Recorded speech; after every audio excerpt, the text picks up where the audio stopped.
हाँ जी। आज का हमारा जो टॉपिक होगा वह है पृथ्वी के परिमंडल।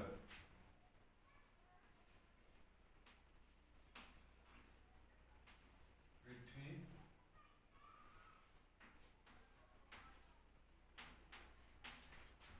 के परिमंडल। आज इस टॉपिक पर हम बात करेंगे पृथ्वी के परिमंडल क्या होते हैं, कौन कौन से होते हैं। ठीक है, तो चलिए आपको बताता हूँ पृथ्वी के परिमंडल क्या है। ये टॉपिक है, इसमें क्या पूछा गया है और कौन कौन से क्वेश्चन इसके बनते हैं उसके बारे में आज चर्चा करते हैं। पृथ्वी के परिमंडल क्या है। देखो, पृथ्वी के 4 परिमंडल बताए गए हैं। नंबर 1 है भूमंडल।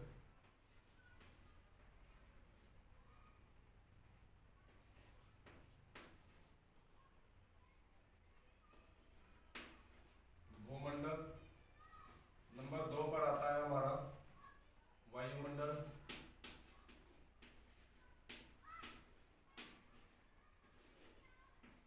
नंबर 3 पर है जलमंडल। और नंबर 4 पर है जीवमंडल। ये 4 परिमंडल बताए गए हैं पृथ्वी के। भूमंडल, वायुमंडल, जलमंडल और जीवमंडल। ठीक है, ये है क्या डिटेल में अगर इनकी बात करें तो वायुमंडल क्या है, भूमंडल क्या है, वायुमंडल क्या है, जलमंडल क्या है और जीवमंडल क्या है, इनके बारे में हमें पता होना चाहिए। भूमंडल क्या होता है, इसके बारे में आप कैसे डिफाइन करोगे कि भूमंडल क्या है। देखो, पृथ्वी का जो ठोस भाग है,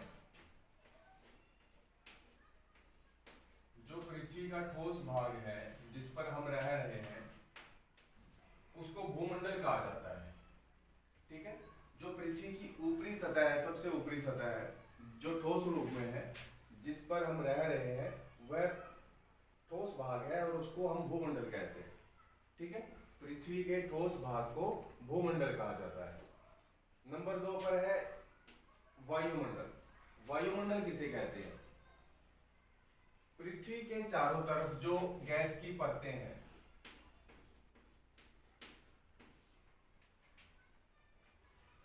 गैस की जो परत है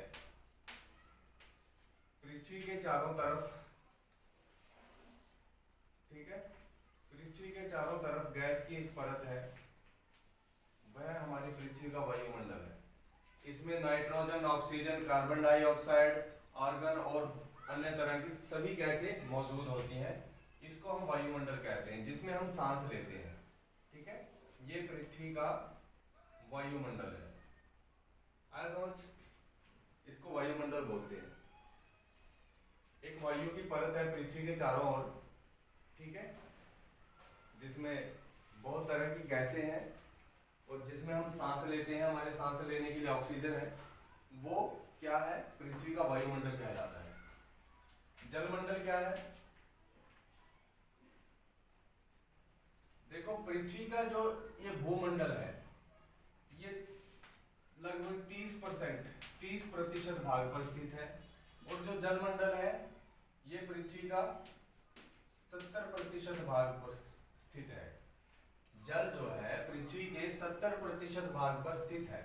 ठीक है, ये बड़े बड़े महासागरों के रूप में, ठीक है, हिमनद के रूप में पृथ्वी पर मौजूद है। इसे जलमंडल कहा जाता है।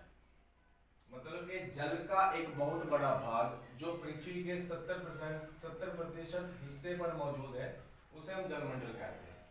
ठीक है, ये जलमंडल है। उसके बाद है जीवमंडल।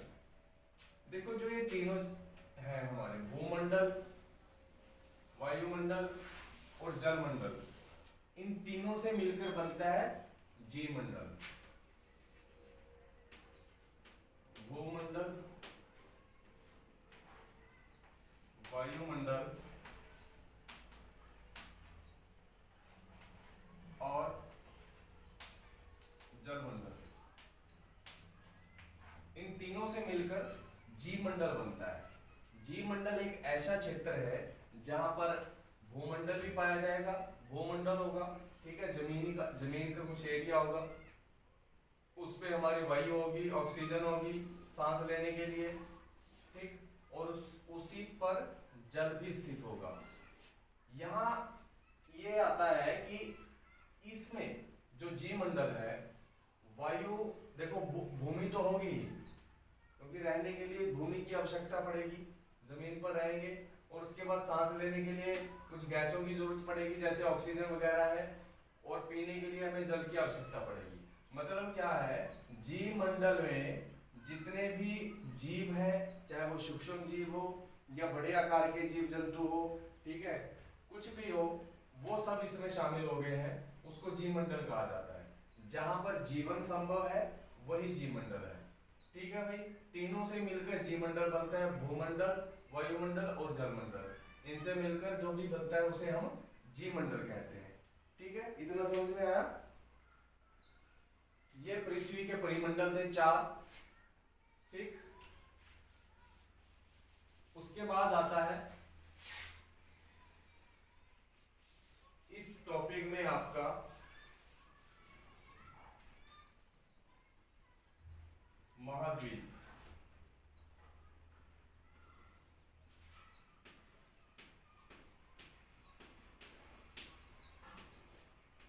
महाद्वीप क्या है और कितने हैं? देखो पृथ्वी पर 7 महाद्वीप हैं, 7 बड़े महाद्वीप हैं पृथ्वी के ऊपर, ठीक है। और ये महाद्वीप है क्या? महाद्वीप, इन महाद्वीपों के अंदर बहुत से देश आते हैं हमारे जो मौजूद हैं, ठीक है। और ये बड़े आकार से लेकर छोटे आकार तक के है। सबसे नंबर 1 जो सबसे बड़ा महाद्वीप है वह है एशिया। एक नंबर पर आता है हमारा एशिया, ठीक। एशिया में भी 48-50 के आसपास देश आते हैं। एशिया सबसे बड़ा है,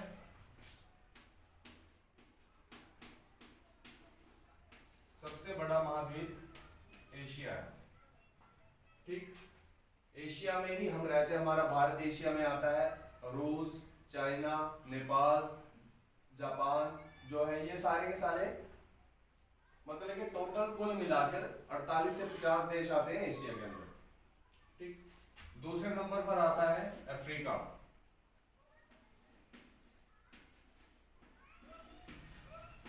अफ्रीका कॉन्टिनेंट है, ये दूसरे नंबर का महाद्वीप है, ठीक है। अफ्रीका दूसरे नंबर का महाद्वीप है। देखो ये एक ऐसा महाद्वीप है कि इसमें से तीनों रेखाएं हमारी गुजरती है, तीनों रेखाएं जो हमारी पृथ्वी पर काल्पनिक रेखाएं हैं, तीनों रेखाएं इसमें से गुजरती है। कौन कौन सी है? एक तो कर्क रेखा है, भूमध्य रेखा और मकर, तीनों रेखाएं इसमें से गुजरती हैं। अच्छा, जो एशिया महाद्वीप है ये पूरी तरह से पूर्वी गोलार्ध में आता है भाई, ये पूर्वी गोलार्ध में स्थित है, ठीक। पूर्वी गोलार्ध में मौजूद है हमारा एशिया महाद्वीप। अफ्रीका महाद्वीप में से तीनों रेखाएं जो हमारी पृथ्वी पर काल्पनिक रेखाएं हैं, कर्क रेखा, भूमध्य रेखा और मकर रेखा, ये तीनों की तीनों अफ्रीका महाद्वीप से गुजरती हैं।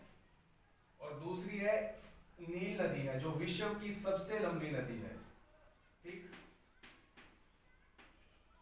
विश्व की लंबी नदी है जो, वो भी अफ्रीका से अफ्रीका में है। कौन सी? नील नदी, नील नदी, ये भी अफ्रीका में है भाई, ठीक। विश्व की सबसे लंबी नदी है नील नदी, और ये भी हमारी अफ्रीका में है। तीसरा है, इसमें विश्व का जो सबसे बड़ा रेगिस्तान है, विश्व का बड़ा रेगिस्तान और सबसे गर्म रेगिस्तान है ये,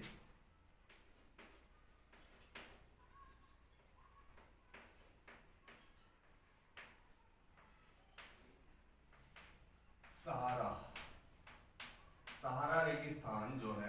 ये विश्व का सबसे बड़ा रेगिस्तान है, इतना याद रखना। और ये हमारा कहाँ पे है, ये अफ्रीका में पड़ता है, ठीक है, सहारा रेगिस्तान, ये अफ्रीका के अंदर है। तीनों रेखाएं गुजरती हैं। विश्व की सबसे लंबी नदी जो है नील नदी, वह अफ्रीका में है। और विश्व का सबसे बड़ा रेगिस्तान है सहारा रेगिस्तान, ये भी कहाँ पे है, अफ्रीका में पड़ता है, ठीक है। आया इतना समझ?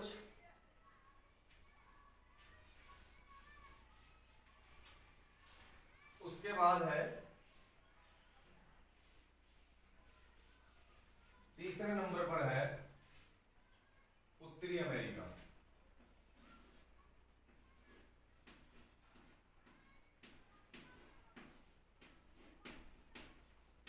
उत्तरी अमेरिका। और चौथे नंबर पर आता है दक्षिण अमेरिका।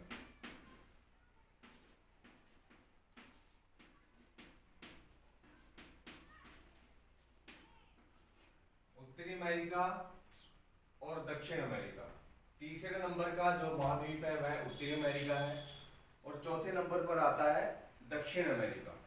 दक्षिण अमेरिका की एक खास बात है, इसमें पहले तो जो इन दोनों को एक जल संधि अलग करती है, इन दोनों के बीच में एक जल संधि है, उसको पनामा जल संधि बोलते हैं, पनामा जल संधि,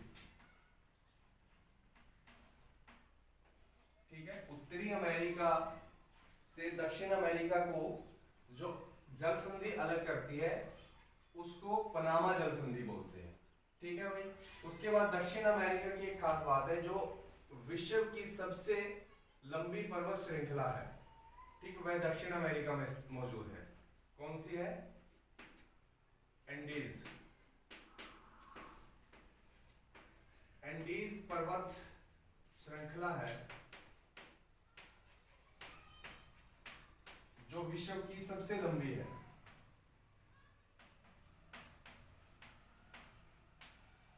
विश्व की सबसे लंबी पर्वत श्रृंखला, ठीक।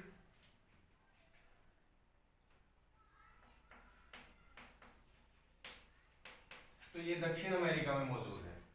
एंडीज पर्वत श्रृंखला है, विश्व की सबसे लंबी पर्वत श्रृंखला है ये, और ये दक्षिण अमेरिका में मौजूद है। दूसरी है यहां पर विश्व की जो सबसे बड़ी नदी है,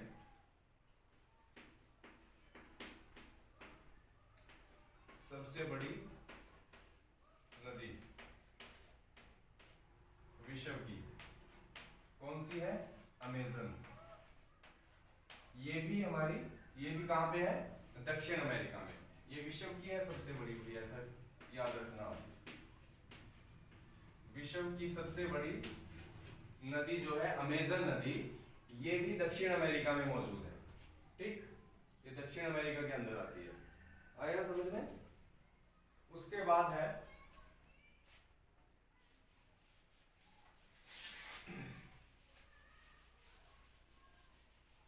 ये महाद्वीपों की बात हो रही है। उसके बाद है नंबर 5 पर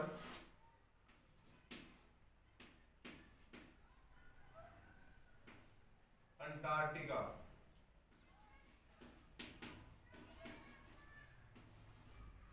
अंटार्कटिका महाद्वीप नंबर 5 पर आता है।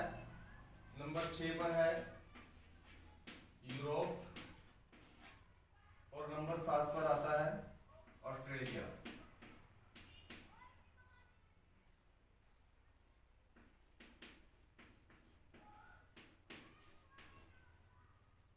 ऑस्ट्रेलिया ये नंबर 7 का है। ऑस्ट्रेलिया जो है ये सबसे छोटा महाद्वीप है,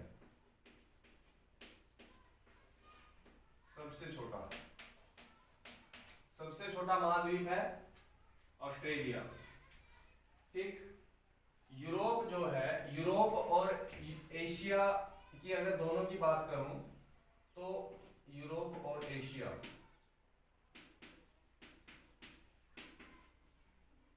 इनके बीच में एक पर्वत श्रृंखला है, उसको जो इनको अलग करती है आपस में, यूरोप को और एशिया को, उसको यूराल पर्वतमाला कहते हैं,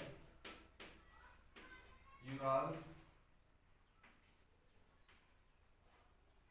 पर्वतमाला। ये जो यूराल पर्वतमाला है दोनों को, यूरोप को और एशिया को आपस में अलग करती है, ठीक है। और दोनों को अगर जोड़ने की बात करी जाए, यूरोप को और एशिया को मिलाकर यूरेशिया बनता है, यूरेशिया भी इनको बोला जाता है, ठीक, यूरेशिया। अगर दोनों को, यूरोप को और एशिया को जोड़ते हैं तो यूरेशिया का नाम दिया गया है इन दोनों को, ठीक है भाई, आया समझ में? इतना आपको याद रखना है। ये हमारे इस धरती पर जो 7 महाद्वीप हैं, 7 बड़े महाद्वीप, और इन्हीं महाद्वीपों में देश बसे हुए हैं अलग अलग से, ठीक है। ये महाद्वीप थे। उसके बाद इस टॉपिक में, इस चैप्टर में जो टॉपिक आता है वह महासागरों का है। महासागर, महासागर कितने हैं? 5 महासागरों जो पृथ्वी पर जल के रूप में है उनको 5 महासागरों में बांटा गया है कि 5 बड़े महासागर हैं इस धरती के ऊपर। नंबर 1 पर आता है प्रशांत महासागर, ठीक है।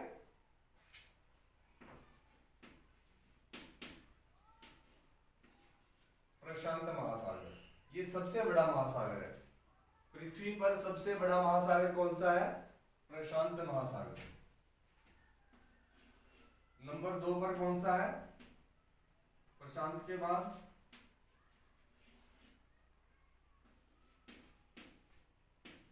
अटलांटिक महासागर। अटलांटिक महासागर है नंबर 2 पर, ठीक है। नंबर 3 पर कौन सा आता है? हिंद महासागर। हिंद महासागर जो है ये एक ऐसा महासागर है जिसका नाम किसी देश पर रखा गया है, ठीक है भाई। हिंद महासागर एक ऐसा महासागर है जिसका नाम किसी देश पर रखा गया है और वह देश है अपना भारत, ठीक। भारत के नाम मतलब हिंदुस्तान के नाम पर इस महासागर का नाम रखा गया है हिंद महासागर। नंबर 4 पर आता है आर्कटिक महासागर और नंबर 5 पर है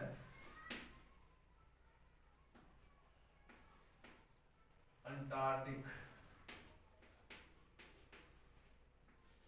महासागर। ये 5 महासागर हैं, ठीक है।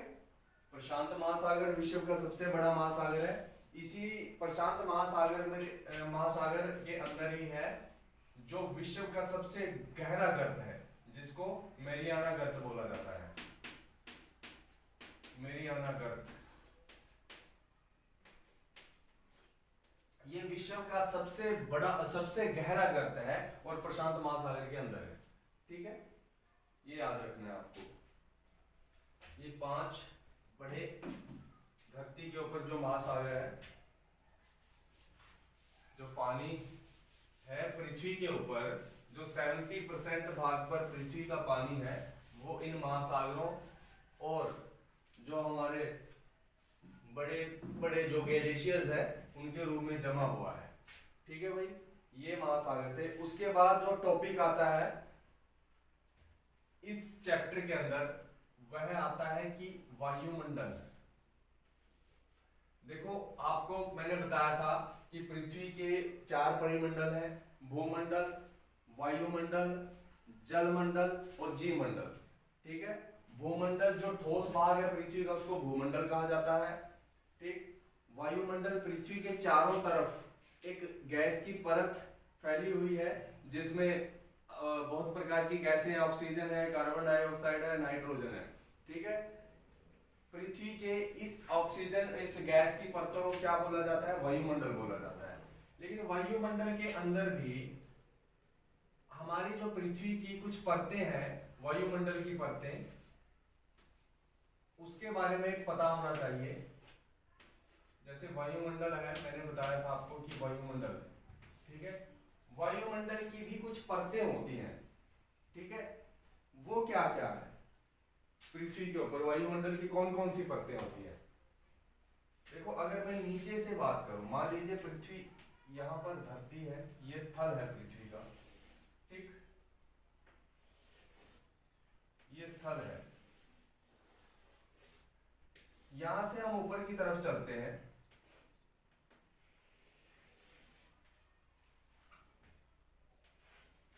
इससे यहां से 18-20 किलोमीटर का जो एरिया पड़ता है धरती से ऊपर की तरफ, ठीक, उसको हम बोलते हैं क्षोमंडल, ठीक। ये एक नंबर पर, ये सबसे नीचे की परत होती है पृथ्वी की,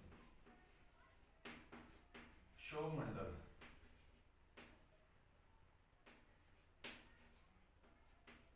ये पृथ्वी की सबसे नीचे की परत होती है।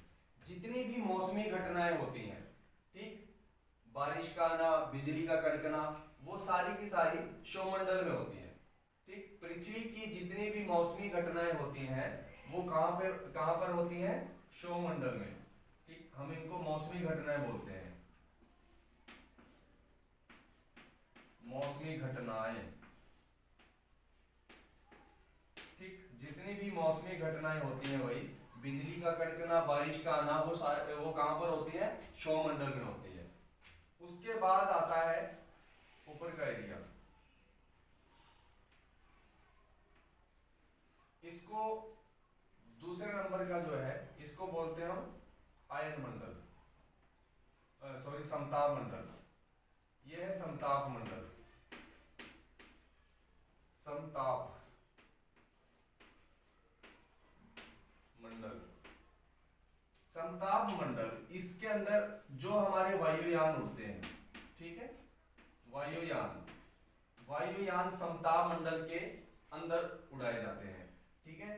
यहाँ पर कोई भी किसी प्रकार की मौसमी घटनाएं नहीं होती, न ही बिजली का कड़कना, बारिश का आना, ये यहाँ पर नहीं होती, ठीक है। इसलिए वायुयान जब बारिश होती है या बिजली वगैरह जो भी चमकती है, वायुयान बिल्कुल सुरक्षित इस समताप मंडल में से गुजरते हैं और यहीं पर उड़ान भरते हैं, ठीक। तो ये है दूसरे नंबर का समताप मंडल, जिसमें वायुयान वगैरह उड़ते हैं। तीसरे नंबर पर है मध्यम मंडल, बोलते हैं इसको मध्यम मंडल।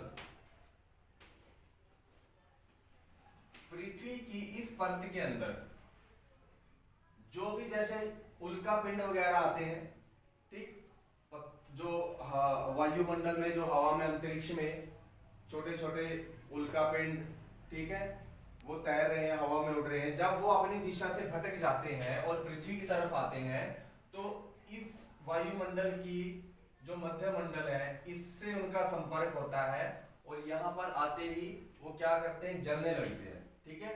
पृथ्वी की जब वो ग्रेविटी के अंदर संपर्क में आते हैं, वायुमंडल के संपर्क में आते हैं, तो वो जलना शुरू कर देते हैं और जलकर जो अगर तो छोटे आकार के होंगे तो यहीं पर खत्म हो जाते हैं, जो बहुत ज्यादा ताकतवर होते हैं, बड़े आकार के होते हैं, वो जलने के बाद भी पृथ्वी पर आकर गिरते हैं, ठीक। फिर यहाँ पर वो बड़े बड़े गड्ढे बना देते हैं पृथ्वी पर आकर, नुकसान भी कर देते हैं, कई बार शहरों में गिर जाते हैं।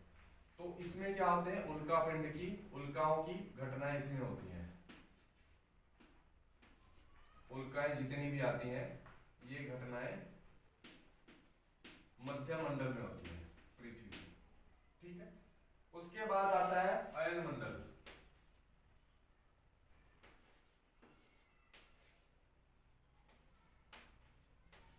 अयन मंडल, अयन मंडल के अंदर क्या होता है भाई, अयन मंडल में जितनी भी सैटेलाइट्स हैं, सैटेलाइट वो स्थापित की जाती हैं, ठीक है। जो भी वैज्ञानिक, किसी भी देश के वैज्ञानिक कुछ सैटेलाइट बनाते हैं, ठीक है, उनको यहाँ पर स्थापित किया जाता है और उन्हीं से सारा प्रोग्राम सिस्टम चलता है, रेडियो, टीवी वगैरह जो भी है, जो हम देख पाते हैं, वो सब यहाँ से चलता है। यहाँ पर सैटेलाइट स्थापित की जाती है अयन मंडल में, आपको ये बात याद रखनी है। उसके बाद आ जाता है बहिर्मंडल, ठीक, बहिर्मंडल। बहिर्मंडल ये अंतरिक्ष आ गया उसके बाद, ठीक है। पृथ्वी की जो वायुमंडल है उससे बाहर का एरिया आ गया, ठीक है। पृथ्वी की जो वायुमंडल है उससे बाहर हम चले जाएंगे, अंतरिक्ष के अंदर चले जाएंगे, ये वायुमंडल है, ठीक। पृथ्वी की ग्रेविटी से बाहर का एरिया है। तो ये पृथ्वी की कुछ वायुमंडल की परतें थी, इनको याद रखना है आपने। सौरमंडल के अंदर मौसमी घटनाएं जो होती है जितनी भी, वो सौरमंडल में होती है। समतापमंडल के अंदर वायुयान वगैरह चलते हैं, ठीक है। वायुयान जो भी चलेंगे वो समतापमंडल में चलेंगे, ठीक। उसके बाद मध्यमंडल के अंदर क्या होती है, उल्काएं की जितनी भी उल्का पिंड आते हैं वो घटनाएं यहाँ पर घटती हैं, ठीक। अयन मंडल में सैटेलाइट स्थापित की जाती हैं और उसके बाद बहिर्मंडल आ गया, ठीक है। पृथ्वी की ग्रेविटी से हम बाहर निकल जाएंगे बहिर्मंडल के अंदर, ठीक है भाई। ये पृथ्वी की वायुमंडल की परतें थी।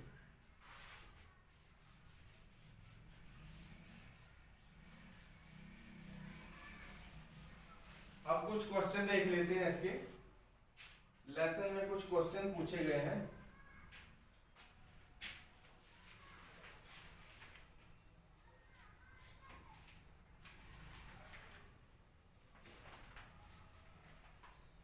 क्वेश्चन पूछा गया है कि पृथ्वी के 4 प्रमुख परिमंडल कौन कौन से हैं। मैंने आपको बताया था पृथ्वी के 4 परिमंडल कौन कौन से हैं। 4 परिमंडल कौन कौन से हैं? भूमंडल, वायुमंडल,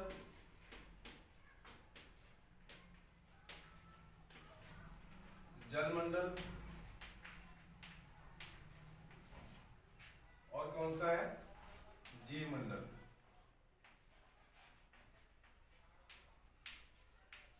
ये पृथ्वी के 4 परिमंडल है, वायुमंडल, भूमंडल, वायुमंडल, जलमंडल और जीवमंडल। ये पृथ्वी के 4 परिमंडल है भाई।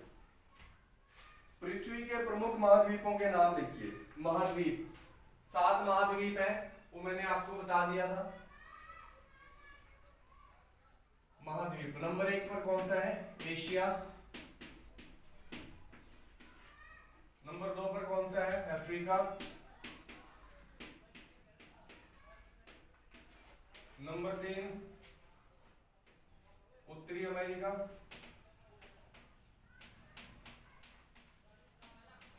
नंबर 4 दक्षिण अमेरिका। और नंबर 5 पर है अंटार्कटिका। नंबर 6 पर है यूरोप।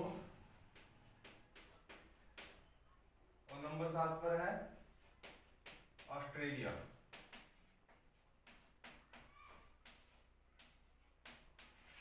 ये 7 महाद्वीप, एशिया, अफ्रीका, उत्तरी अमेरिका, दक्षिण अमेरिका, अंटार्कटिका, यूरोप और ऑस्ट्रेलिया, ठीक है भाई।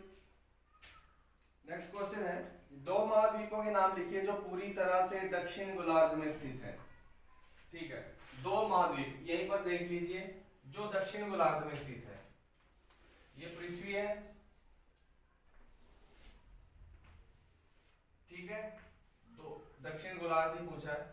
ये उत्तरी गोलार्ध है पृथ्वी का, इधर उत्तरी गोलार्ध, और ये है दक्षिण गोलार्ध।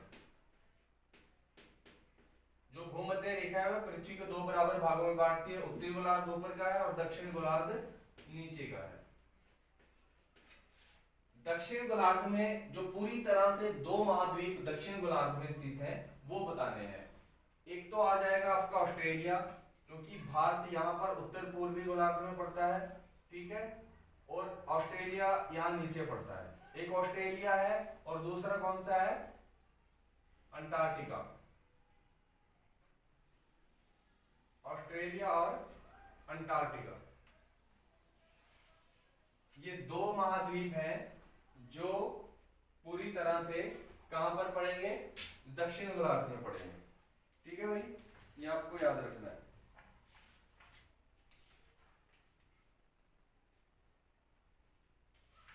नेक्स्ट क्वेश्चन है,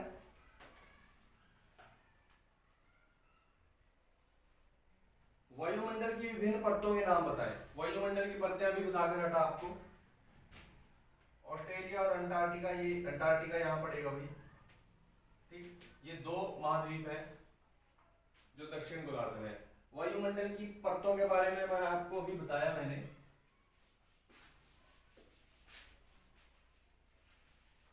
दोबारा से देख लो, वायुमंडल की परतें कौन कौन सी हैं। पहले नंबर की है क्षोमंडल,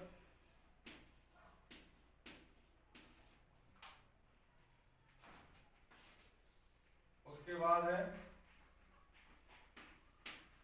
समताप मंडल,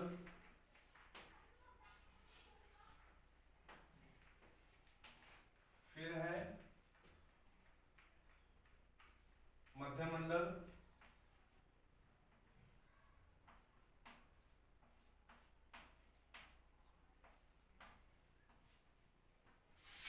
उसके बाद है अयन मंडल,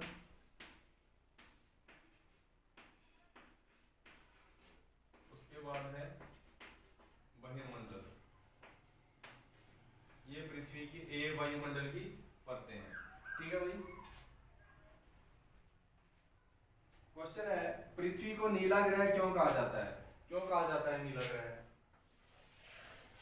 पृथ्वी के 70% भाग पर क्या है?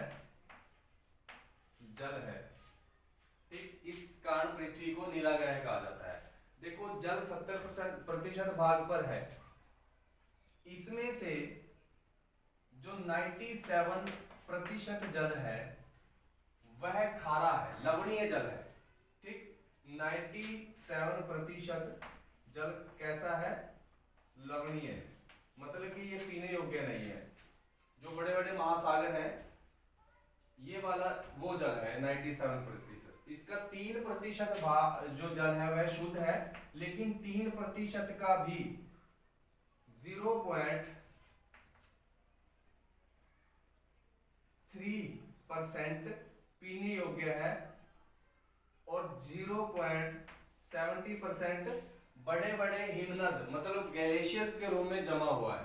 ठीक है, तो ये इतना सिर्फ थोड़ा सा पानी पीने लायक है। तभी तो हम पृथ्वी पर जो है जल की कमी महसूस करते हैं कि इस 3% का भी 0.30% पानी पीने में यूज हो रहा है, बाकी 0.70% 3% का, ठीक है, 0.70% पानी बड़े बड़े हिमनदों के रूप में जमा हुआ पड़ा है। बर्फ की सीलियां बड़ी बड़ी, ठीक है, ग्लेशियर्स इनको बोलते हैं।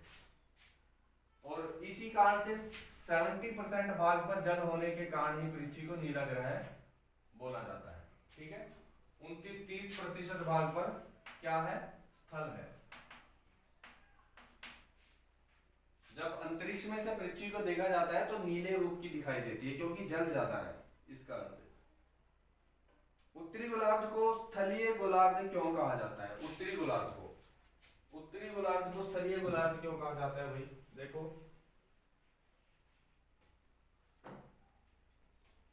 ये भूमध्य रेखा है जो पृथ्वी को 2 बराबर भागों में बांटती है।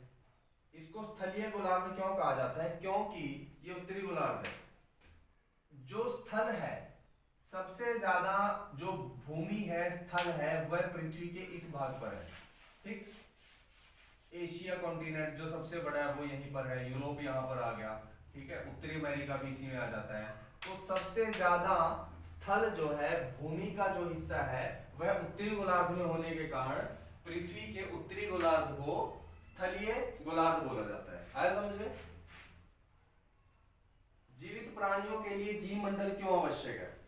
जीव मंडल क्यों आवश्यक है भाई?